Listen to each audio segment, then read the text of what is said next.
El presidente ruso, Vladimir Putin, ve cómo su peor pesadilla se vuelve realidad, mientras su guerra con Ucrania se convierte en una catástrofe total, con pérdidas desastrosas de tropas y equipo. Su reputación cuidadosamente construida también ha comenzado a desmoronarse.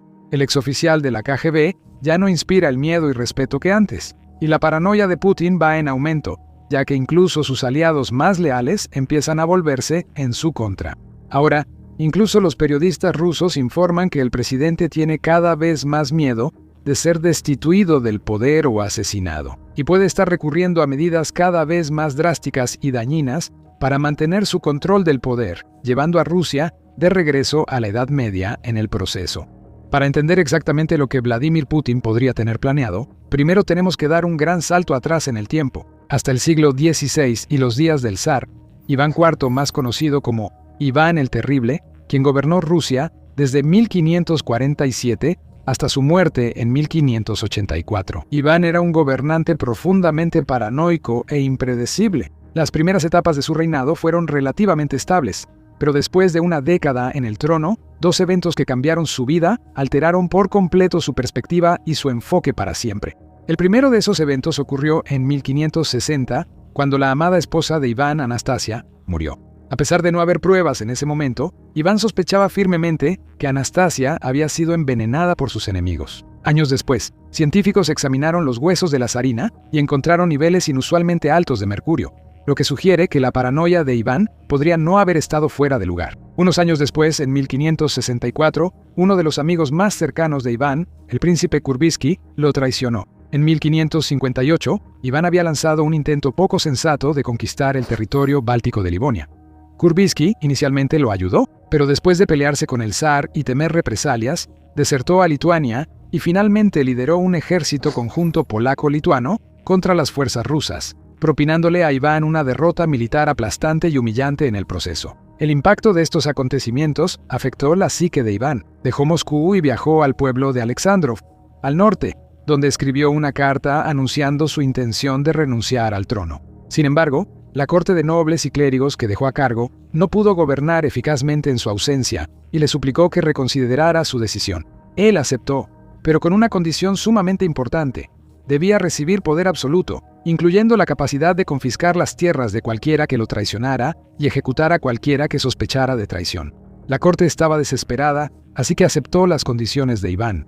Y así comenzó la Oprichnina, un periodo oscuro y espantoso en la historia de Rusia en el que se desató todo el miedo y la paranoia innata de Iván. Esto implicó la división de Rusia en dos áreas administrativas, una de las cuales, la Oprichnina, era gobernada completamente por Iván, como él lo considerara adecuado, mientras que la otra quedaba bajo el control de la nobleza. Para consolidar su control sobre la Oprichnina, Iván ordenó la formación de la primera policía secreta de Rusia, conocida como los Oprichniki, un ejército privado de 6.000 hombres que servía efectivamente como guardaespaldas y ejecutores personales de Iván. Vestidos de negro y con carta blanca para torturar o matar a cualquiera que siquiera lo mirara mal, estos oficiales de la policía secreta pronto se ganaron una temible reputación, al grado de que los habitantes literalmente huían de sus casas si escuchaban que los Oprichniki estaban en la zona.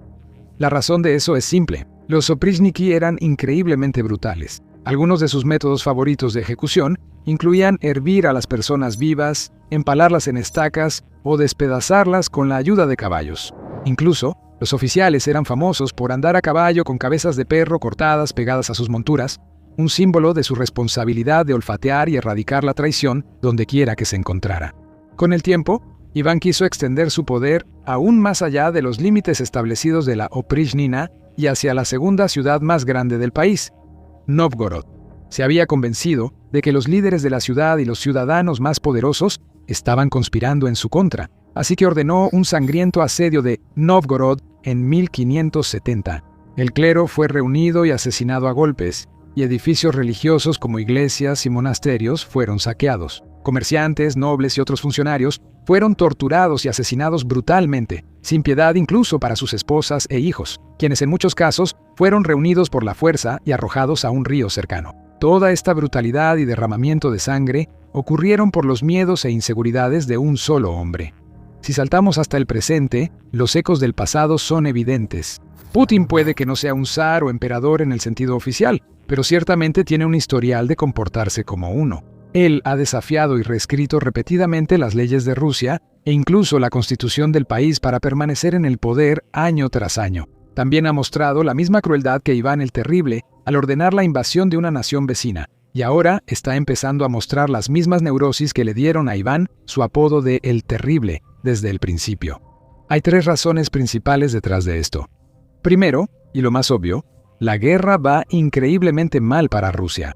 Las estimaciones más recientes sugieren que Rusia ha sufrido más de 1 millón de bajas totales en Ucrania, incluyendo cientos de miles de muertos. El país también ha perdido una cantidad asombrosa de equipo, desde tanques y vehículos de combate de infantería hasta costosos sistemas de defensa aérea y radares de última generación. Con cada mes que pasa, surgen más informes sobre pérdidas devastadoras para las fuerzas del Kremlin, con literalmente decenas de miles de nuevas bajas.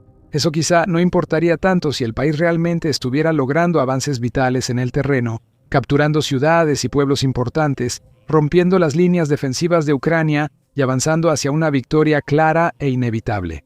Pero eso tampoco está sucediendo. En cambio, la tasa de avance de Rusia se ha desacelerado drásticamente en muchas zonas del frente, con miles de soldados perdiendo la vida por apenas pequeños fragmentos de territorio.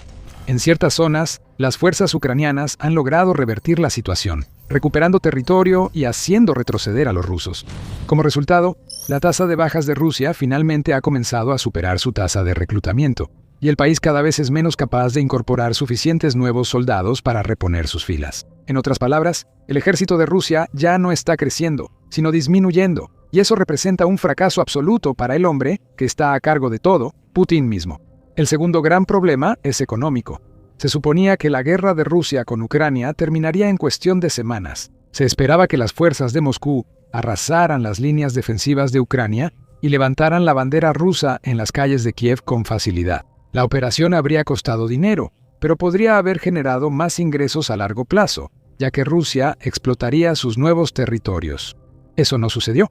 En cambio, la guerra ha continuado durante varios años y el Kremlin se ha visto obligado a gastar miles de millones de dólares para mantenerla. Ha perdido ingresos incalculables por las sanciones y enfrenta una crisis laboral.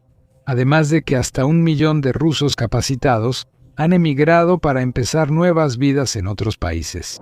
La carga financiera del país ha aumentado conforme avanza la guerra, con Rusia teniendo que gastar más en fabricar drones y cubrir los altos costos del reclutamiento, sino también sufriendo golpes económicos directos en forma de ataques de drones ucranianos a su infraestructura más valiosa, refinerías de petróleo, oleoductos, puertos e instalaciones de almacenamiento.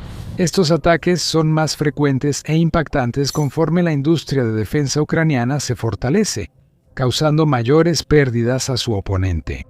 Esto ha afectado más al público ruso, pues la población sufre una fuerte caída en la calidad de vida y debe gastar mucho más de sus bajos ingresos en combustible y víveres. Finalmente, la tercera gran razón por la que Putin está entrando en pánico es que esta guerra ha destrozado el mito de la competencia y superioridad rusa que él mismo se esforzó tanto en crear. Durante años, Putin y sus aliados más cercanos construyeron la reputación de Rusia como una de las naciones más fuertes del mundo, con el segundo ejército más poderoso, después de Estados Unidos, y niveles de poder e influencia casi inimaginables. Incluso naciones relativamente fuertes llegaron a temer la amenaza rusa, lo que a menudo las llevaba a hacer exactamente lo que el Kremlin quería. Muchos países también dependían en gran medida de Rusia para su propia defensa, fomentando relaciones con Putin e invirtiendo fuertemente en tanques, vehículos, aviones y sistemas de defensa rusos o soviéticos. Por eso, cuando comenzó la guerra, tantos analistas esperaban que una victoria rusa fuera inevitable y que la máquina de guerra del Kremlin arrasaría a Ucrania sin piedad y con facilidad. En cambio, la máquina se ha reducido a un desastre que apenas funciona.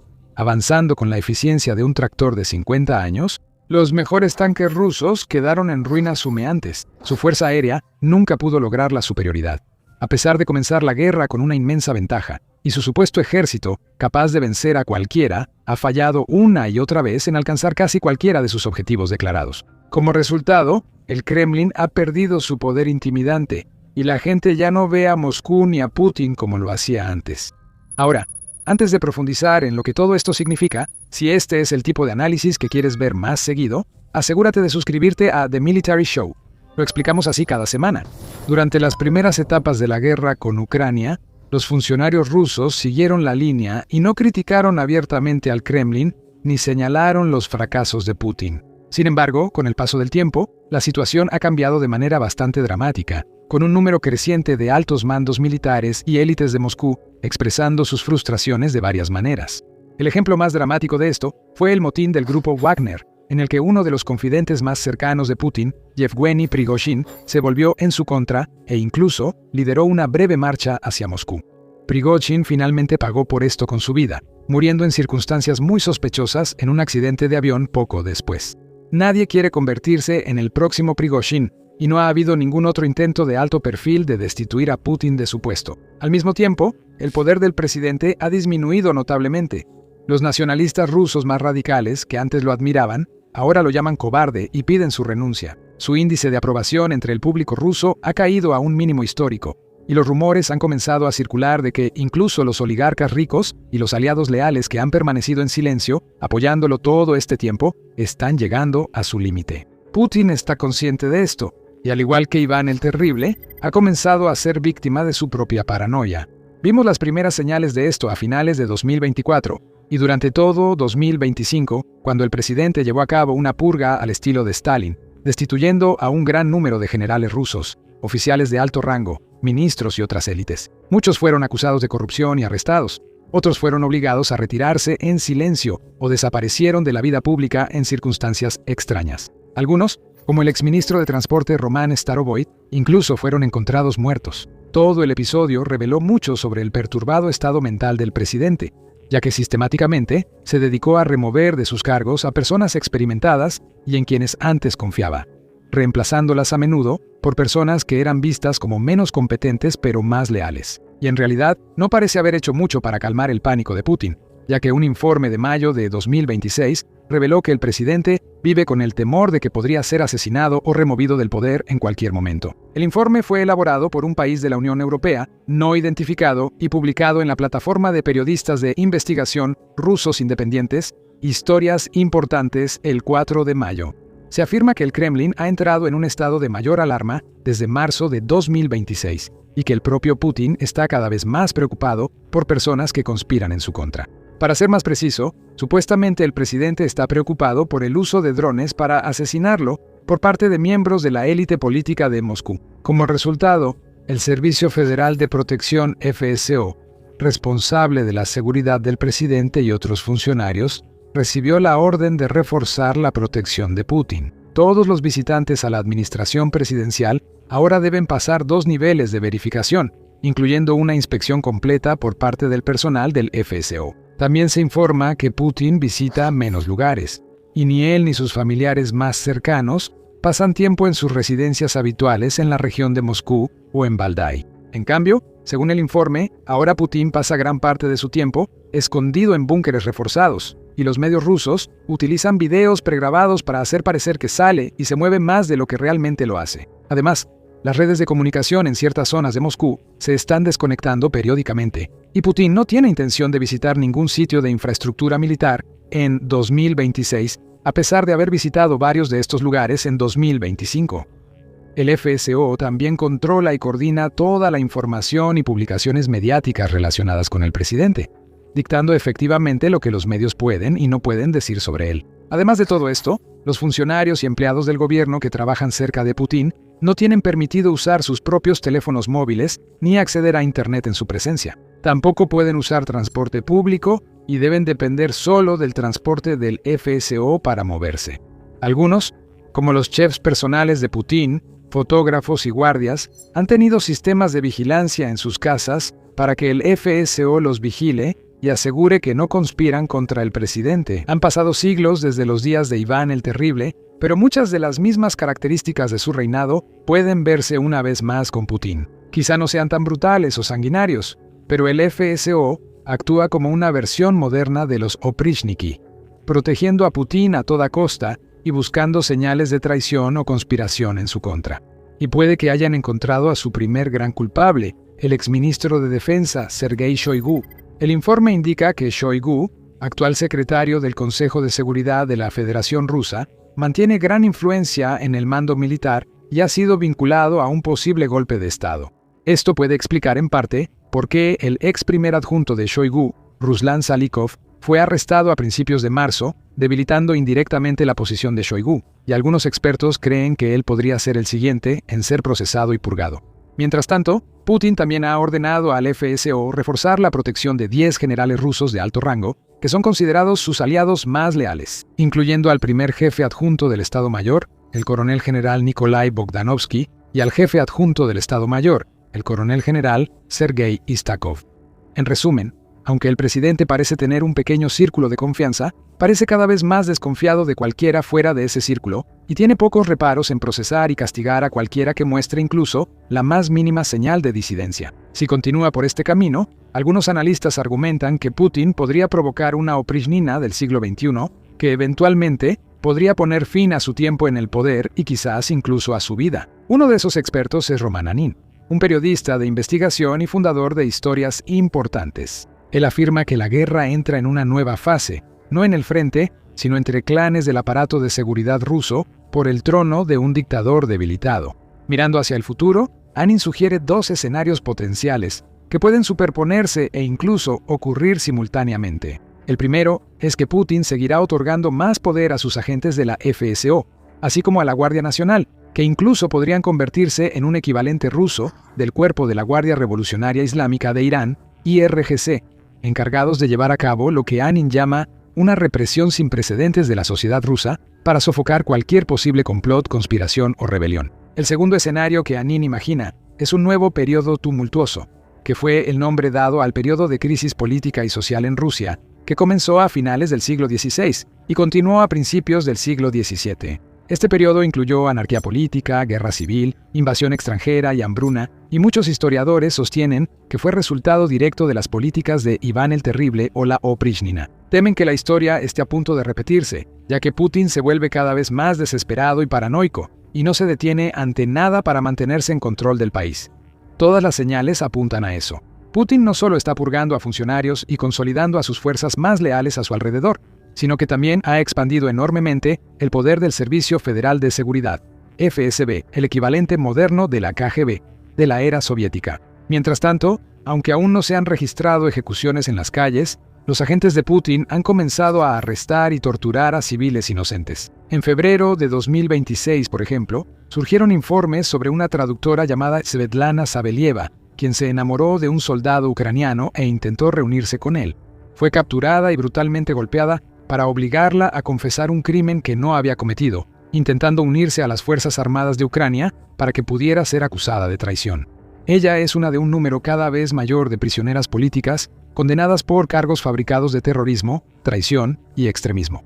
El politólogo ruso Vladimir Pastujov cree que los niveles de represión y control que está imponiendo el régimen de Putin se están acercando peligrosamente a los que se vivieron bajo el líder soviético Iósif Stalin durante el Gran Terror. Arnon, mientras tanto, revisa aún más atrás en los libros de historia y afirma que si los agentes de Putin eventualmente se vuelven en contra, no solo el público, también quienes ocupan altos cargos, el riesgo de golpe de Estado y un nuevo periodo tumultuoso será aún más real. Putin quería ser recordado como el Pedro el Grande moderno de Rusia. Es más probable que pase a la historia como el nuevo Iván el Terrible.